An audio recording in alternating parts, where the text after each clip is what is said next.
O doutor Augusto perguntou assim, ó, Leandro, por que investir em ações com yield de 6% ao ano se a renda fixa paga 15% ao ano? Olha, é uma boa pergunta e eu vejo muitas vezes as pessoas perguntando isso. Eu já falei sobre isso aqui no YouTube, eu volto a falar sempre porque eu sei que por mais que eu fale, sempre as pessoas vão estar confundindo. Não se compara a renda fixa com ações. Não se compara a renda fixa com fundos imobiliários por um simples motivo. Porque a renda variável, ela te dá 2 pagamentos. A renda fixa, ela te dá 1 pagamento. Se você investe 100 mil reais na renda fixa para receber 15% ao ano, você vai receber somente esse 15% ao ano.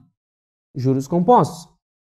Quando você investe em uma ação que ela te dá um dividend yield de 6% ao ano, 6% ao ano, como eu acabei de dar o exemplo na VEG, eu estou falando dos dividendos que ela pagou e dos juros sobre capital próprio que ela pagou. Além disso, eu vou ter um outro ganho que não tem nada a ver com esse 6%, que é o ganho de capital. O ganho de capital, ele vai resultar em desdobramento das ações. E muitas vezes eu não vou ter ganho de capital, mas além de ter ganho de capital, eu também vou ter bonificação em ações, que não entram no cálculo de dividendo. Por exemplo, a Itaúsa é uma empresa que ela acabou de me bonificar em 10-1. Então, cada 10 ações que eu tenho de Itaúsa, eu recebi uma nova ação. Isso não entra no dividend yield. Se você for olhar agora no dividend yield da Taesa, ela está em 6%, mais ou menos ali. Aí a pessoa pensa, eu posso investir... Aliás, Taesa não, desculpa, eu estou falando de Itaúsa. Eu posso investir na renda fixa, que me paga 15% ao ano, que é melhor, na sua visão, né, doutor Augusto? É melhor do que investir na Itaúsa, porque a Itaúsa paga 6% ao ano. Só que ela acabou de me dar uma ação para cada 10 que eu tenho. Ou seja, isso é 10% de bonificação. Se eu for pegar esses 10% mais o dividendo que eu recebi dela, já estou falando de 16%.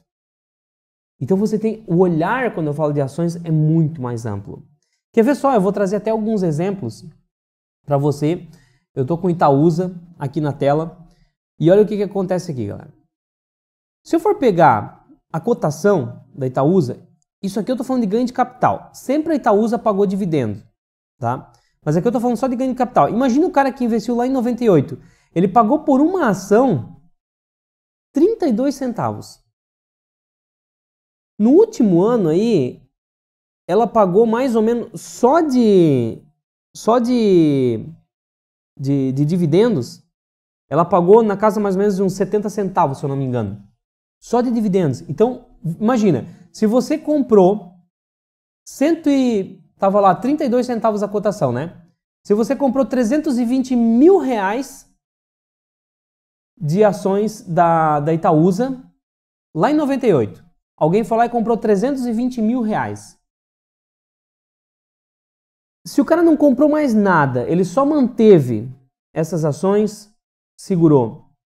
Hoje esses 320 mil reais, considerando que ela está na casa de 10 reais a cotação, teria se transformado em quanto? Em 10 milhões de reais.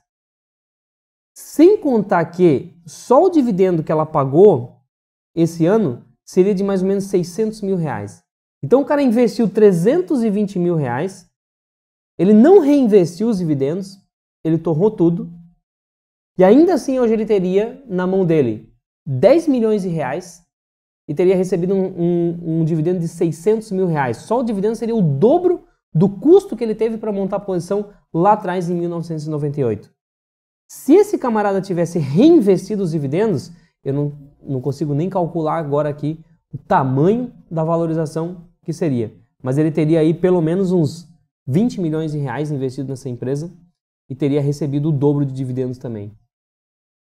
E eu consigo ver isso aqui, ó, porque, olha lá, ó, a cotação reinvestindo os dividendos, 13 centavos seria, e a cotação nominal 32. Ou seja, menos da metade o meu custo cairia para menos da metade caso eu tivesse reinvestido os dividendos. Por que acontece esse fator de multiplicação tão exponencial? Porque olha só, a Itaúsa, se eu for ver aqui, dividend yield. Ó, ela me paga aqui na casa de 6%, caiu para 4%, teve um período que chegou perto de 1%, depois subiu, e ela fica nessa. Desde 2002 eu tenho aqui, ó. Mas ela fica ali, nos últimos anos está ali o quê? Na média de 4%. Se eu for olhar só o dividend yield desse período, não é muita coisa. Porém, o dividend yield é um cálculo em relação ao preço. O preço vai subindo. Então, um dividend yield de 4%, quando uma ação custa R$1, como a ação dela custava lá atrás, um dividend yield de 4%, estou falando de 4 centavos. Agora, um dividend yield de 4%, em cima de uma ação que hoje custa R$10, eu estou falando de um dividendo de 40 centavos. Ou seja, esse dividendo, ele aumentou 1000% em relação ao que você recebia lá atrás. Mas o indicador dividend yield vai continuar nos 4%. Tá entendendo? Então, eu ganharia os 4% ao ano ao longo do tempo, só de dividend yield, mas eu também ganho uma segunda coisa, que é a variação da cotação. Olha só, o camarada que investiu lá em 98 a 34 centavos e hoje ele está a 10. Eu estou falando aqui de... Teria que calcular aqui agora, mas dá uns 30.000% de valorização. Então, às vezes eu me estendo um pouco mais nessa questão aqui, porque eu preciso que vocês entendam que não se compara renda fixa com renda variável. Não tem como você comparar. Porque a renda fixa está escrito ali, é 15% ao ano, contrato assinado, não tem mais nada que observar. A renda variável, as ações, elas vão te pagar dividendo, crescimento de capital, bonificação, desdobramento, recompra e cancelamento de ações. Tudo isso é um negócio, é mais complexo do que você está pensando. E não dá para comparar com a renda fixa. Beleza?